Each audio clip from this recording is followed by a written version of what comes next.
ሰላም ጤና ይስጥልኝ የታማኝ መረጃ ቻናል ተከታታዮች በየሰዓቱና በየዕለቱ የሚወጡ የተመረጡ አዳዲስ መረጃዎችን በየሶስት ቀን ጠቅለል አድርገን በሳቢ መልኩ የምናቀርብበት የመረጃ ሰዓታችን ደርሷል። አብራችሁን ቆዩን። ቻናላችንን ሰብስክራይብ፣ ሼርና ላይክ ማድረግ እንዳትረሱ። ከበባ ውስጥ የገባው የፋኖ ታጣቂ እጅ እየሰጠ ነው። ከጥፋት አጀንዳ ወጥቶ ለሰላም እጅ መስጠት ጀግንነት እንደሆነ የተረዱ የጽንፈኛው ፋኖ አባላት እጅ እየሰጡ ነው። ከዚያ ጋር ተያይዞ በምስራቅ ጎጃም ዞን እነማይ ወረዳ ቢቸና አካባቢ ከሸምሽ በተባለ አካባቢ የሚንቀሳቀሰው ጸረ ሰላም ቡድን በሰራዊቱ ከበባ ውስጥ ሲገባ እጅ ሰጥቷል። ከበባውን ሰብሮ መውጣት እንደማይችለው ድምዳሜ ላይ በመድረሱ ታጣቂው አንድ ባንድ እጅ ሊሰጥ ችሏል። እጅ ለመስጠት ስጋት ያደረባቸው የተቀሩት ታጣቂዎች ደግሞ የሰላም መንገድን ለመከተል ለሀገር መከላከያ ሰራዊት በሃይማኖት አባቶችና በሀገር ሽማግሌዎች በኩል ጥያቄ ለማቅረብ እንቅስቃሴ መጀመራቸው ተሰምቷል። ሰራዊቱ ከበባ ውስጥ ያስገባውን ይህን ኃይል ሙሉ በሙሉ ማውደም ሲችል ለታጣቂው የሰላም እድል መስጠቱ መንግስት የያዘውን ጠንካራ የሰላም ፍላጎትና ህዝባዊነቱ የሚያረጋግጥ ነው። በቀጥታ እጅ ከመስጠት ይልቅ በሃይማኖት አባቶችና በአገር ሽማግሌዎች እጅ መስጠትን ምርጫቸው ያደረጉ የተቀሩ ታጣቂዎችንም መንግስት በመልካም ሁኔታ እንደሚቀበላቸው የሚጠበቅ ነው። በሌሎች አካባቢዎች የሚንቀሳቀስ የቡድኑ ክንፍ ታጣቂም በተመሳሳይ እጅ ከሰጠው በኋላ ምን ይደርስብኛል ከሚል ፍርሃትና ስጋት ነፃ በመውጣት እጁን ለሰላም ቢሰጥ አዋጭ እንደሚሆን ከጎጃም ጓዶች ሊማር ይገባል። ይህ በእንዲህ እንዳለ ደጀኑ መከላከያ ሰራዊታችን የጽንፈኛው ከፍተኛ አመራሮች ላይ ያነጣጠረ ኦፕሬሽን በማካሄድ የቡድኑ አመራሮችን እየደመሰሰ መዋቅራቸውን ፍርክስክሱን እያወጣ በጀግንነት ቀጥሏል። በዚህም በደቡብ ጎንደር ዞን ሳሊ ጥጣርና ክምር ድንጋይ የጽንፈኛው አመራሮችና አባላትን ደምስሷል። ጽንፈኛው ቡድን ያለ የሌለውን አቅም ተጠቅሞ ለመዋጋት ቢሞክርም በሰራዊታችን ሀገር ወዳድና ጀግንነት ጠንካራ መቋቋም አቅቶት በርካታ ኃይሉ ተደምስሷል። ከተደመሰሱት ውስጥ በእነሱ አስተያየም አንደበት ክንዳለም የአንበሳው ጋይንት ክፍለ ጦር አዛዥ፣ አንዱዓለም አበባው ሻለቃ አዛዥ፣ ንጋት ካሳ ሻለቃ አመራር፣ ጌታለም የሻምበል አዛዥ ይገኙበታል ነው ያሉት። የጽንፈኛው ኃይል ቁስለኛ ከመሆኑ በተጨማሪ የተማረከ ክላሽ፣ ቃታ መሳሪያ፣ ትጥቅና ሞተር ሳይክል ተማርኳል። በተመሳሳይ በጎጃም አንድ ክንፍ ላይ ሰራዊቱ በወሰደው ድንገተኛ ጥቃት ራሱን የጎጃሙ ጽንፈኛው ኃይል ወታደራዊ አዛዥ ብሎ የሚጠራው ዝናቡ ልንገረው አጃቢና የቅርብ ጓደኞቹ ሙሉ በሙሉ ተደምስሰዋል። በኦፕሬሽኑ ዝናቡ ለጥቂት በማምለጥ ከአካባቢው መሰወሩ ተሰምቷል።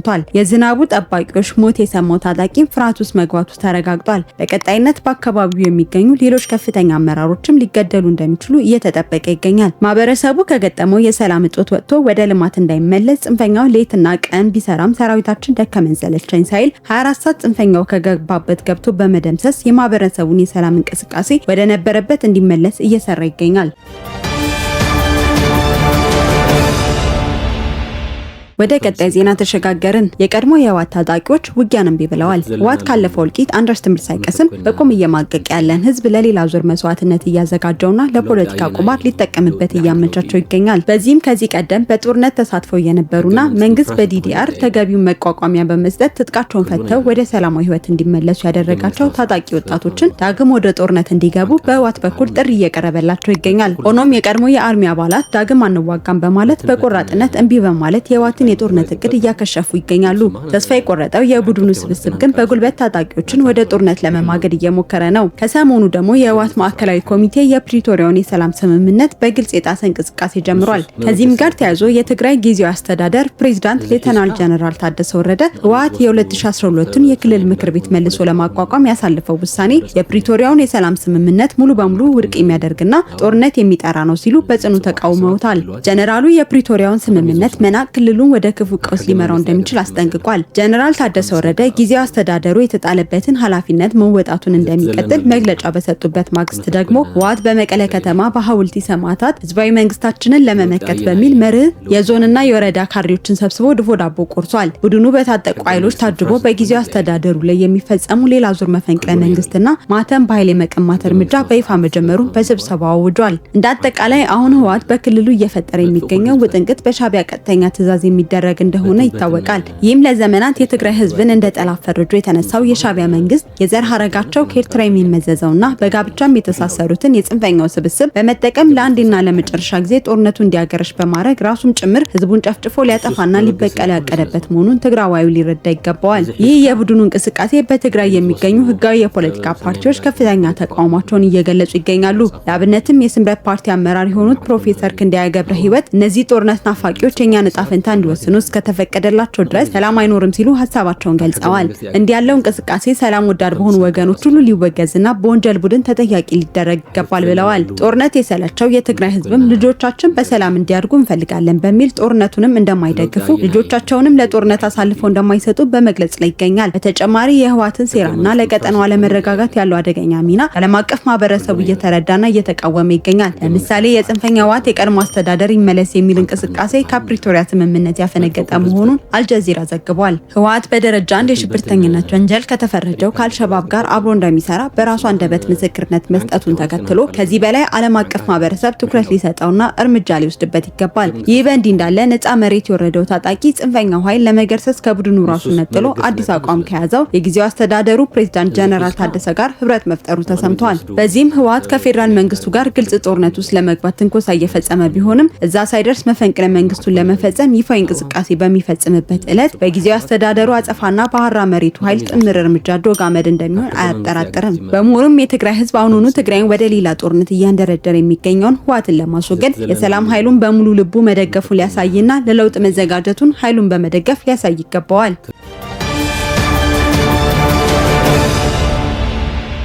ወደ ቀጣይ ዜና ተሸጋገርን። የፋኖ አመራሮች በጥቅማ ጥቅም እየተገዳደሉ ነው። በአራቱም አቅጣጫ የሚገኝ የጽንፈኛው ፋኖ ኃይል በጥቅማ ጥቅምና ሌሎች ምክንያቶች መነሻነት እርስ በርሱ እየተባላ መሆኑ ታውቋል። በምዕራብ ጎጃም ዞን ጃቢ ጥህናን ወረዳ የሚንቀሳቀሰው ቡድን ጊዜያዊ መንግስት በሚል ያደራጀው አመራርና በክፍለ ጦር ፋይናንሱ መካከል በግብር መልኩ ከማህበረሰቡ በተሰበሰበ ገንዘብ ግጭት ውስጥ መግባቱ ተሰምቷል። በተመሳሳይ በሰከለ ዙሪያ አንበሲ አካባቢ በሚንቀሳቀሰው ቡድን አባላት መካከል ለጊዜው ባልታወቀ ምክንያት የእርስ በርስ ግጭት መፈጠሩን ሰምተናል። በዚህም ሳቢያ ታጣቂው እየከዳ መሆኑ እንዲሁም በማዕከላዊ ጎንደር ዞን አምባ ጊዮርጊስ አካባቢ በሚንቀሳቀሰው ቡድን አባላት መካከልም በተቀሰቀሰው ግጭት ጌታቸውና ሲሳይ የተባሉ የቡድኑ አስተባባሪዎችን ጨምሮ 4 ገደማ አባላት መገደላቸው ተረጋግጧል። እንዲሁም በሰሜን ወሎ ዞን ራያ ቆቦ ወረዳ ከሚንቀሳቀሰው ቡድን መካከል ጥርናፊ ስተው ወደ ዋጃ ጥሙጋና አላማጣ አካባቢዎች የገቡ የቡድኑ አስተባባሪዎችና አባላት ግጭት ውስጥ እየገቡ በመሆኑ ከከተማው ማስወጣት እንደሚገባ በአካባቢው የሚገኙ የቡድኑ አመራሮች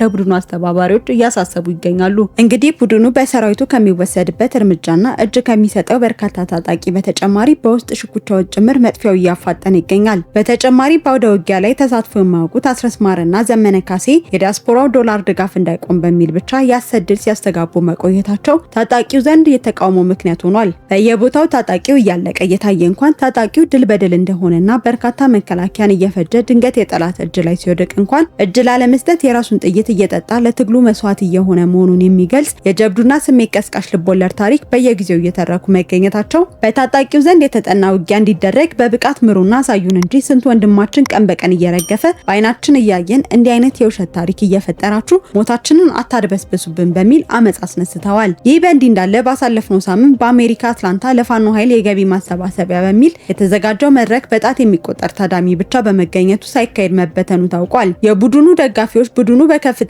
ኪሳራ ውስጥ መሆኑንና የክልሉ ህዝብ ተቀባይነት አለማግኘቱን ተከትለው ከድጋፍ ርቀዋል። ከዚህ በኋላ ለቡድኑ ሎጂስቲክስ ለማሟላት የተለያዩ መርሃ ግብሮችን ቢያካሂዱ የሚኖረው ግብረ መልስ ተመሳሳይ ነው።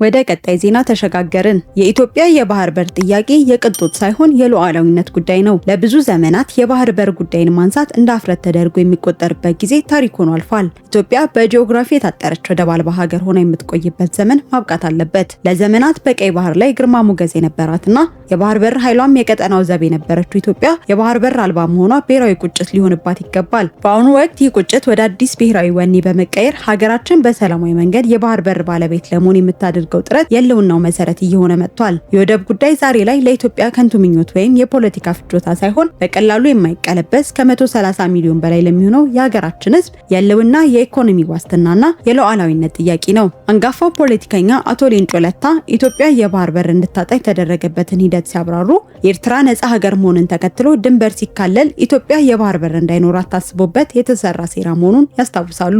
በወቅቱ ኢትዮጵያን ይመራ በነበረው መንግስት ውሳኔ መሰረት መፈጸሙ ሀገራችን በገዛ ደጇ ላይ እንደ ባህር ተመልካች አድርጓታል። ይህም በሚሊዮኖች ልብ ውስጥ ጥልቅ ቁጭት ፈጥሮ ማለፉን አቶ ሌንጮ ገልጸዋል። የባህር በር አልባ መሆን ከታሪክ ቁጭት ባለፈ በየዓመቱ ለቢሊዮኖች ዶላር የውጭ ምንዛሬ ወጪ በመዳረግ በኢትዮጵያ ላይ ከፍተኛ ኢኮኖሚ ጫና ፈጥሯል። ኤርትራ ነጻ ስትወጣ የኢትዮጵያ ሕዝብ 50 ሚሊዮን የነበረ ሲሆን አሁን ግን ወደ 130 ሚሊዮን ተጠግቷል። የባህር በር የማግኘት ፍላጎት በአሁን ጊዜ ተስፋ ከመቁረጥ ይልቅ አዲስ ብሔራዊ ንቅናቄ እየፈጠረ ይገኛል። ኢትዮጵያ በሰላማዊ መንገድና በጋራ ተጠቃሚነት መርህ የባህር በር ለማግኘት የምታደርገው ጥረት ለቀጣዩ ትውልድ የተሻለ ሀገርን ለማስረከብ ካለ ጥልቅ ፍላጎት የመነጨ ነው። አቶ ሌንጮ አክለውም ይህ የባህር በር የማግኘት እንቅስቃሴ በውይይትና በሰጥቶ መቀበል መርህ ላይ የተመሰረተ መሆኑን እንዳለበት ጠቁመው የኢትዮጵያ የባህር በር የማግኘት ጥያቄ የቅንጦት ሳይሆን የታሪክ ፍትህና የኢኮኖሚ ሉዓላዊነት ጉዳይ መሆኑን አንስተዋል። ዛሬ በሰላማዊ መንገድ እየተደረገ ያለው ዲፕሎማሲያዊ ጥረት ትናንት የተነጠቁ ዕድሎችን ዳግም ለመመለስና ኢትዮጵያ በቀጠናው ኢኮኖሚ ማማ የመሆን ህልሟን ለማሳካት የሚደረግ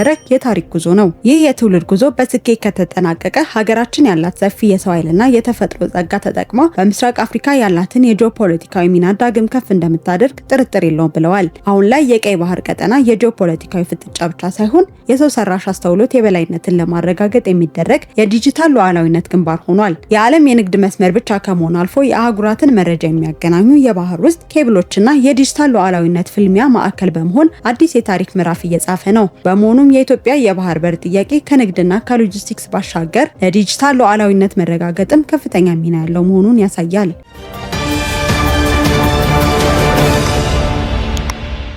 ወደ ቀጣይ ዜና ተሸጋገርን። አፍሪካ ኢትዮጵያን በሙሉ ድምጽ ሾማለች። ባለፉት 8 የለውጥ ዓመታት ኢትዮጵያ ያስመዘገበቻቸው ዘርፈ ብዙ ውጤቶችና የጠቅላይ ሚኒስትር አብይ አህመድ መሪነት በዓለም አቀፍ መድረኮች በተከታታይ እውቅና እየተሰጣቸው ይገኛል። ከሰሞኑ ደግሞ ሀገራችን እያስመዘገበች ያለው የዲጂታል ቴክኖሎጂ እንቅስቃሴ ከአፍሪካም አልፎ ለዓለም ምሳሌ የሚሆን በመሆኑ መላው አፍሪካዊ ሀገራችን ከደረሰችበት የቴክኖሎጂ ዘርፍ ልቀት ላይ ታደርሰው ዘንድ ኢትዮጵያችንን በሙሉ ድምጽ ትምራኝ ብሎ መርጧል። አፍሪካ በአዲሱ የቴክኖሎጂ ምህዳር ውስጥ የራሱን አሻራ ለማሳረፍ በምትተጋበት በዚህ ወሳኝ ወቅት የአፍሪካ ህብረት ጉባኤ ጠቅላይ ሚኒስትር አብይ አህመድ የአህጉሪቱ የሰው ሰራሽ አስተውሎትና የዲጂታል ጤና መሪ አድርጎ መሰየሙን ይፋ አድርጓል።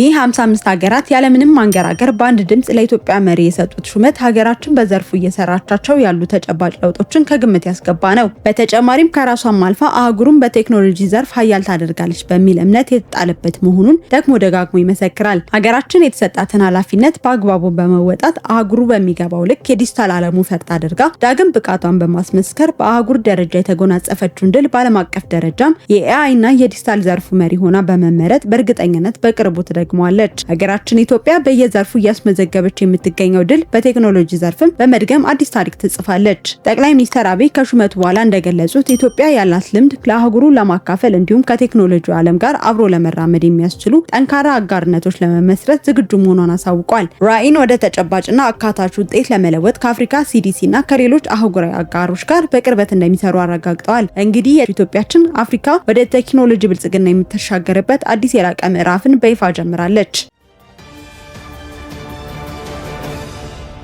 የዛሬው የ3 ቀን መረጃዎቻችን እነዚህን ይመስላሉ።